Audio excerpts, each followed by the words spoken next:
ચાલો મિત્રો, પ્રકરણ 3 દ્વિચલ સુરેખ સમીકરણની અંદર આપણું આ 14મો વિડીયો છે, 14મું લેક્ચર.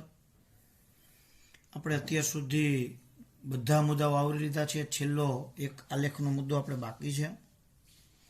સમીકરણનો આલેખ 9મા ધોરણમાં આપણે એક સમીકરણના આલેખ શીખી ગયા છે. અહીંયા 2 અથવા 2 થી વધુ સમીકરણોનો એક સાથે આલેખ રચી અને તેનો ઉકેલ મેળવવાનો હોય. તો શરત ઉપરથી આપણે સમીકરણો બનાવી અને બેઝિક અભિવ્યક્તિ કહેવાય, અને એ જ સમીકરણના આલેખ દોરીએ તો એને ભૌમિતિક અભિવ્યક્તિ કહેવાય. અહીંયા મેં એક તમને ઉદાહરણ તમારી ચોપડીની અંદર જ છે, ઉદાહરણ નંબર 6 પાઠ્યપુસ્તકના જે ઉદાહરણો છે એમાં તમને ઉદાહરણ 6 આપ્યું છે. એ મેં એક ગણતરીમાં લીધું છે. જો ચંપા સેલમાં કેટલાક પેન્ટ અને શર્ટ ખરીદવા ગઈ હતી. જ્યારે તેને તેના મિત્રોએ પૂછ્યું કે તેણે દરેકની કેટલી સંખ્યામાં ખરીદી કરી હતી, ત્યારે તેણે જવાબ શું આપ્યો કે પેન્ટની સંખ્યાના 2 ગણામાંથી 2 ઓછી કરી નાખો. ટૂંકમાં પેન્ટની સંખ્યાના 2 ગણામાંથી 2 ઓછી સંખ્યાના સ્કર્ટ ખરીદા, પણ પેન્ટની સંખ્યાના 4 ગણામાંથી 4 ઓછા કરો તો એટલા સ્કર્ટ થાય છે. એટલે 2 શરત મૂકી. ભાઈ 2 ગણામાંથી 2 ઓછા કરો તોય વાંધો નહીં, અને 4 ગણામાંથી 4 ઓછા કરો તો પણ વાંધો નહીં. એટલી સંખ્યાના એને સ્કર્ટ ખરીદા. તો પેન્ટની સંખ્યાના એટલે કે તો કેટલા પેન્ટ અને કેટલા સ્કર્ટ ખરીદા હશે તે તમે શોધો, અને આપેલ શરતની બેઝિક અભિવ્યક્તિ અને ભૌમિતિક અભિવ્યક્તિ કરો. તો આપણે અહીંયા ધારી લઈએ, ધારો કે ચંપાએ ખરીદેલા પેન્ટની સંખ્યા x અને સ્કર્ટની સંખ્યા y છે. આપણે બહુ કૂટ પ્રશ્નો ગણ્યા.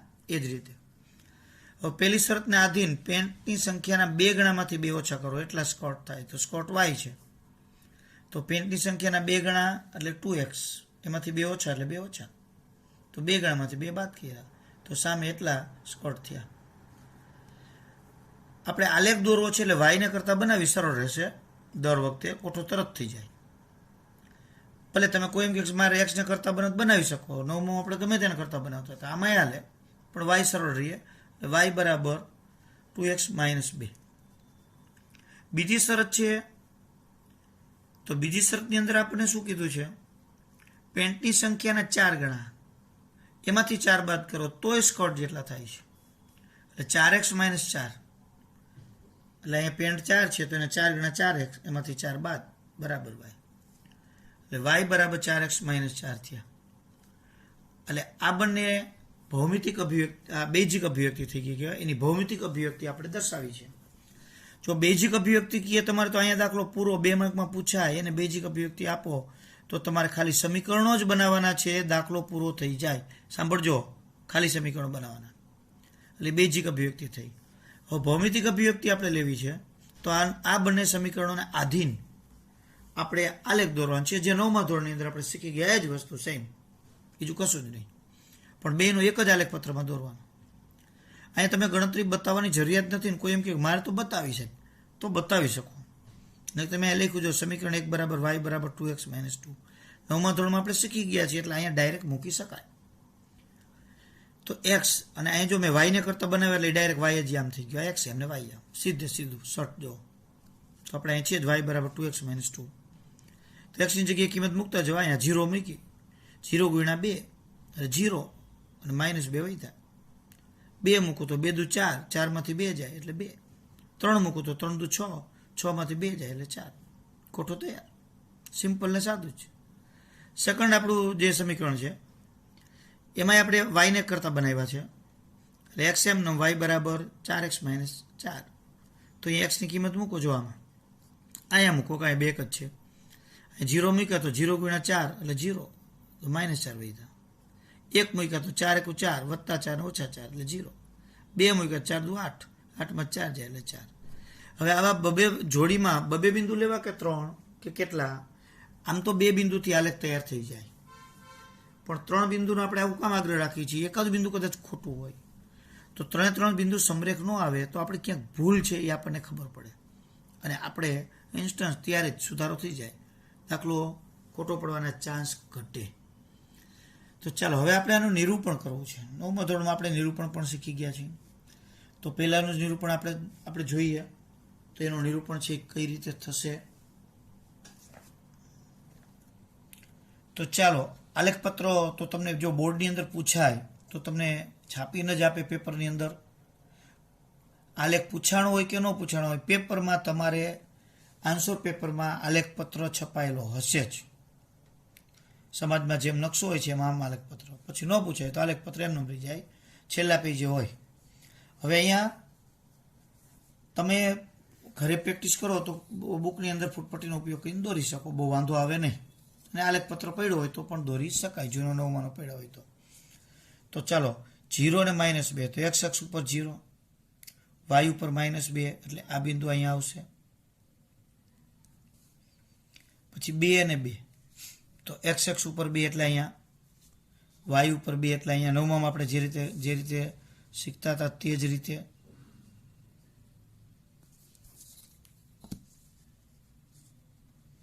આપણે આલેખપત્ર ઉપર 2 અને 2 બિંદુ લેવાનું, ગોળ ટપકું કરી નાખવાનું, આપણે જાણીએ જ છીએ. 3 અને 4 બિંદુની અહીંયા બિંદુ લખવાની પણ જરૂરિયાત નથી, લખો તો ભલે. 3 અને 4, x અક્ષ ઉપર 3, y ઉપર 4.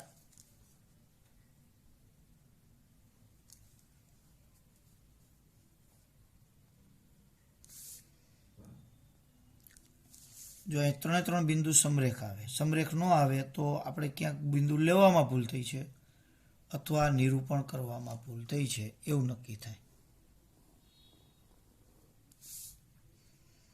આલેખપત્રમાં તો 100% થાય, જો કે આમાં બહુ વાંધો નથી.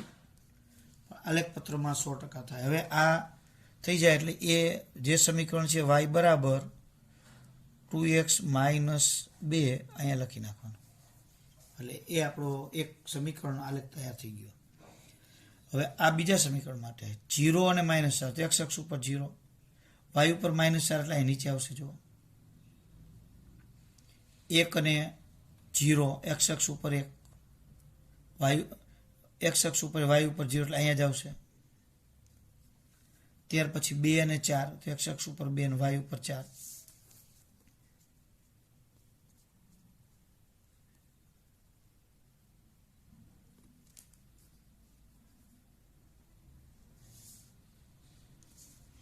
હવે આ 3 બિંદુ થઈ ગયા તૈયાર, 1, 2 અને 3.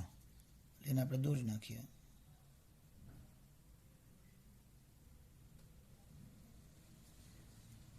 જો આ દોરવામાં સેજ આખું પાછું રહ્યું હોય તો અહીંયા ન થાય, પણ આલેખપત્રમાં 100% આવે.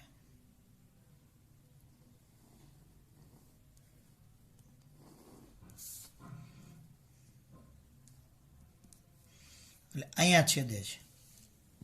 હવે આ પણ આપણે લખી નાખીએ. આ y બરાબર ગમે તે જગ્યાએ એમ આડું કરીને પણ તમે લખી શકો. y બરાબર 4x - 4. હવે જે જગ્યાએ બિંદુ છેદે છે એ આપણું છેદ બિંદુ, એ આ સમીકરણનો ઉકેલ થયો કહેવાય. જો આ સમીકરણનો ઉકેલ તમે લોપની રીતે કે ચોકડી ગુણાકાર કે આદેશથી લ્યો તો પણ આ છેદ બિંદુના જે આમ છે એટલો જ જવાબ આવે. તો આ બિંદુ છેદ બિંદુને તમે અહીંયા દર્શાવો તો એનો x આમ તો 0 છે અને y આમ 1 છે. કરો ચાલો, તો x આમ 1 છે અને y આમ 0. x અક્ષ ઉપર પહેલા x આમ લખવાનો, પછી y આમ, એટલે 1 અને 0. 1 અને 0 તમારો અહીંયા બિંદુ મળી ગયો. એટલે હવે આનો તમારે ખાલી જવાબ જ લખવાનો. અહીં બંને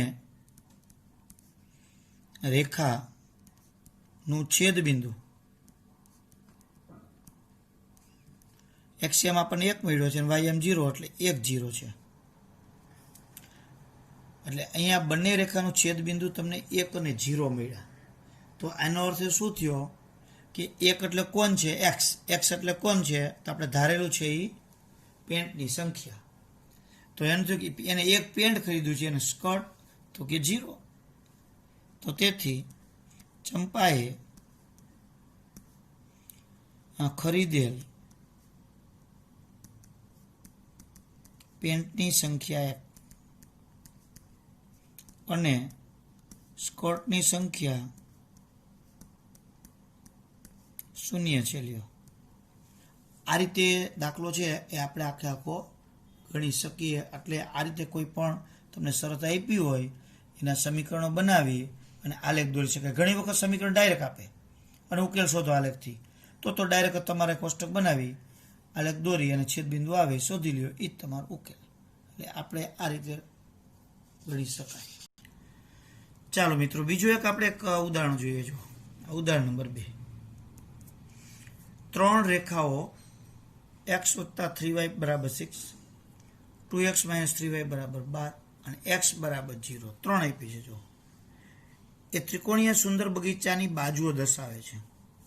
તો ભૌમિક રીતે આ 3 રેખાઓના છેદબિંદુઓ શોધો. તથા બધા જ માપ કિલોમીટરમાં હોય તો બગીચાનું ક્ષેત્રફળ શોધો. બે સમીકરણના આલેખની આપણે વાત કરી, અહીંયા 3ની છે. એટલે હવે અહીંયા 3 રેખા આપણે દોરવી પડશે. તો પેલું સમીકરણ આપણું છે x + 3y = 6. તો 3 દોરવાની આમાં શું ફેર પડે? આ સમીકરણ લઈએ, એમાં y ને કરતા બનાવ્યું તો x ઓબત જાય, એટલે 6 - x. અને હવે 3 છેદમાં આવી જાય, 6 - x ના છેદમાં 3.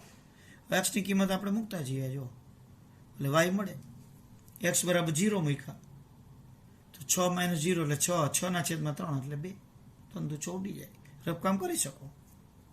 3 લઈએ તો x ની જગ્યાએ 3, તો 6 માંથી 3 જાય એટલે 3, 3 ના છેદમાં 3 એટલે 1. પછી બીજી આપણે જે છે એને અહીં લઈએ, 2x - 3y = 12. તો એમાં y ને કરતા બનાવવો હોય તો 12 ને આ બાજુ લઈ જાય માઇનસ, ને 3y ઉભા છે એટલે પ્લસ. છેદમાં 3 જવા દઈએ તો 2x - 12 ના છેદમાં 3. હવે x ની જગ્યાએ 0, તો 0 - 12 એટલે -12 ના છેદમાં 4, 3 એટલે -4. 3 મૂકો તો તંદુ 6, 6 - 12 એટલે -6 વધે, 6 માંથી 12 જાય એટલે -6, -6 ના છેદમાં 3 એટલે -2. ત્રીજું સમીકરણ y = 0, ઓલે x = 0. x = 0 હોય તો x ની કિંમત 0 ફાઇનલ જ થઈ ગઈ. y ની કિંમત કોઈ પણ મૂકો તો 0 જ થાય. એકચ્યુઅલી તમે અહીં સમીકરણ બનાવી શકો કે x + 0y = 0. તો 0y ને એટલે y ની કોઈ પણ કિંમત તમે લ્યો તો એ 0 જ થઈ જવાની છે. એટલે y ની કિંમત ગમે તે મૂકો તો x 0 જ રહે. ચલો, હવે આપણે આનો આલેખ આપણે દોરીએ. જો આલેખ પત્ર મેં અહીં બનાવી રાખ્યું છે, તો એનો આલેખ આપણે દોરીએ. તો પહેલાં જ આ બિંદુ છે એને આપણે આલેખ દોરી નાખીએ. એનો બિંદુ ઉપરથી 0, x ઉપર 0 એટલે અહીંયા થાય, y = 1 એટલે અહીંયા. એટલે x0 અને y2, તો x0 અને y2 એટલે અહીં બિંદુ. એક સમીકરણના બિંદુનું નિરૂપણ કરીને આલેખ દોર નાખવાનું, નહીતર બધા ભેગા થશે, થાય લોચો. x = 3 એટલે હવે x અક્ષ ઉપર 3. જો અહીંયા 3 અને 1 તો x = 3 એટલે અહીંયા આવશે. અને y = 1 એટલે આ y = 1 અહીંયા આવે. એટલે બેને અહીંયા તમે લ્યો એટલે આ બિંદુ થાય. એટલે એક બિંદુ આ મળ્યું ને એક બિંદુ આ મળ્યું. તો એનું શું કરવાનું? તમારે એનો આલેખ દોરી નાખવાનો.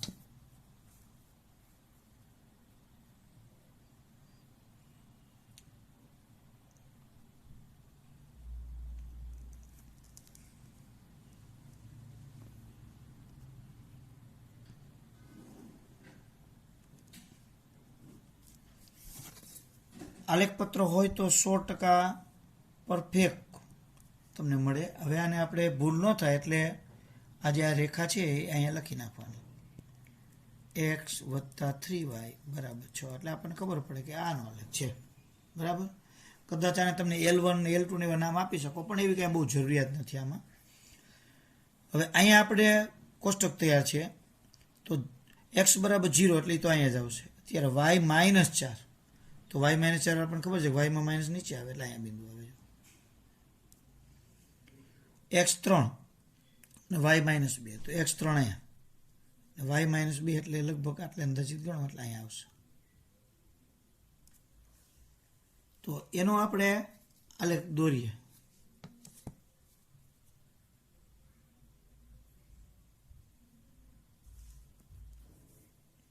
આમાંથી પસાર થાય છે, પણ આલેખપત્ર હોય તો તમારે 100% એની અંદર થાય. એટલે આ બિંદુ આપણે અહીંયા દોરવામાં આટલા આવતું હશે એમ ગણી લેવાનું.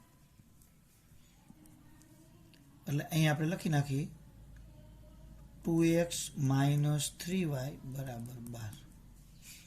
ચાલો હવે ત્રીજાનો, તો 0 1 ને 0 2. તો પહેલાં તો 0 1 એટલે x0 અને y1 એટલે અહીંયા બિંદુ, ને 0 2 એટલે 0 ને +2 છે એટલે અહીંયા છે. -2 લીધો તો અહીંયા તો 0 જ રહે, ગમે તે. ટૂંકમાં x અક્ષ ઉપર જ બધા બિંદુ આવે છે. એટલે એ આપણું આલેખપત્ર છે જ, એ જ બીજી વાર દોરવાની જરૂર નથી, પણ એ આવી ગયો. તો એ આલેખ થયું x = 0નો. ગમે તે જગ્યાએ જ્યાં તમને જગ્યા અનુકૂળ આવે એના ઉપર લખી નાખવાના x = 0નો.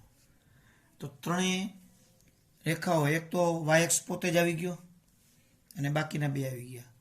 તો અહીંયા ત્રણેય રેખાથી આપણને એક ત્રિકોણ બની ગયો. એ ત્રિકોણ બિંદુના નામ આપણે આપી દેવો હોય તો આ એ બિંદુ, જો આ બી બિંદુ અને આ સી બિંદુ. એટલે અહીંયા આપણે જવાબ લખી શકાય. બરાબર. ત્રણેય રેખાઓના આલેખથી ત્રણેય રેખાના આલેખથી બનતા અથવા છેદબિંદુથી બનતા ત્રિકોણના શિરોબિંદુઓ એ કોણ અહીંયા બિંદુ, તો એ બિંદુને આમ આપણે લખવા પડશે. બરાબર. તો અહીંયા આપણે લખ્યું છે, તો એ બિંદુને આમ આપણે અહીંયા લખીએ. તો પહેલાં એક્સયામ એટલે અહીંયા 0 અને પછી વાયમ એટલે 2, 0 2. પછી બી બિંદુ, આપણે બી બિંદુ લીધું છે, તો એ બિંદુને આમ લઈએ તો પહેલાં એક્સયામ તો 0 જ, y - 4 ને સી બિંદુ અહીંયા, તો અહીંયા એક્સયામ 6 થશે અને y 0 થશે. તો આ ત્રણને ત્રિકોણ એબીસી છે, જે ત્રિકોણ એબીસી બને છે. હવે આ ત્રિકોણ એબીસીનો તમારે ક્ષેત્રફળ લેવાનું છે, એટલે તમારો એક જવાબ પૂરો થઈ ગયો. તો ક્ષેત્રફળ લેવા માટે તમારી પાસે ઘણા બધા રસ્તાઓ અહીંયા ખુલ્લા છે. એક તો ત્રણેય બિંદુ તમને મળી ગયા, તો આપણે પ્રકરણ નંબર 7 ધ્યાન ભૂમિતિ, એમાં ક્ષેત્રફળના ત્રિકોણના ક્ષેત્રફળનું સૂત્ર આવતું અહીંયાથી શોધી શકો. અથવા તો અહીંયા લંબ છે, જો તો અહીંયા આનું માપ આપણને ખબર પડી જાય, ખાના ગણીને 1 2 3 4 5 6 કિલોમીટર બીસીનું માપ, અને એના ઉપરનો લંબ એ 6, 1/2 પાઈ ગુણ્યા વેધથી શોધી શકો. અને બીજું હેરોનના સૂત્ર મુજબ જો આનું માપ મળી જાય, પછી આનું માપ તમારે અંતર સૂત્રથી શોધવાનું, એસીનું પ્રકરણ 7 મુજબ આનું અંતર સૂત્રથી, પછી હેરોનથી તમે શોધી શકો. તો અહીંયા આપણે લઈએ ત્રિકોણ એબીસીમાં આલેખ પરથી ડાયરેક્ટ જ આપણે મૂકીએ તો એબી બરાબર, તમે ખાના ગણી લો 1 2 3 4 5 ને 6 એટલે 6 કિલોમીટર. અને વેધ શું થશે? સીઓ બરાબર 6 કિલોમીટર. તો ત્રિકોણ એબીસીનું ક્ષેત્રફળ 1/2 પાયો ગુણ્યા વેધ.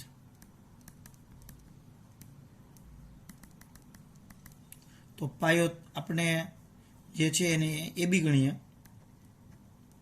અને વેધ સીઓ.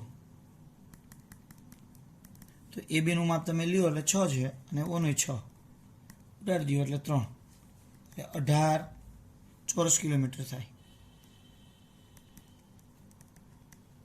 આ બગીચાનું ક્ષેત્રફળ થઈ ગયું. આપણે જવાબ લખીએ, બગીચાનું ક્ષેત્રફળ 18 ચોરસ કિલોમીટર. એટલે આ રીતે આપણને 3 આપ્યા, ક્ષેત્રફળ આપ્યું. કેટલી વાર 2 જ રેખા આપી. ચાલો તમને આ 2 જ સમીકરણ આપ્યા હોત, એ 2 રેખા મળે. અને એક્સ અક્ષ સાથે કયો ત્રિકોણ રચે છે, તો તમારે દોરવાની જરૂર નથી, ડાયરેક્ટ જ એક્સ અક્ષ તમે લઈ શકો, તો ત્રિકોણ જ થઈ ગયો. ઘણી વાર આમ 2 રેખા આવતી હોય અને વાય અક્ષ સાથેનો ત્રિકોણ હોય, આવું કંઈક ને કંઈક આપી શકે. પછી આલેખ આ રીતે છેદે એવા જ મળે એવું નથી. જો એની થોડીક વિગત તમને સમજાવી દઉં કે આલેખ છે એની અંદર ઘણી વખત આલેખ અલગ અલગ પ્રકારના મળે. માનો કે બે આવા રેખા છે, આપણે અગાઉ સમજાવેલું જ છે. તમે એનો આલેખ દોરો તો એની બાજુમાં સમાંતર રેખા મળી જો, તો એનું કોમન બિંદુ કોઈ આવવાનું નથી. તો કોમન બિંદુ કોઈ ન આવે તો આની અંદર તમારે ફક્ત શું લખવાનું, આલેખ દોરી નાખવાનું. આ રીતે બધું આવી જાય. અહીં લખવાનું ઉકેલ મળે નહીં.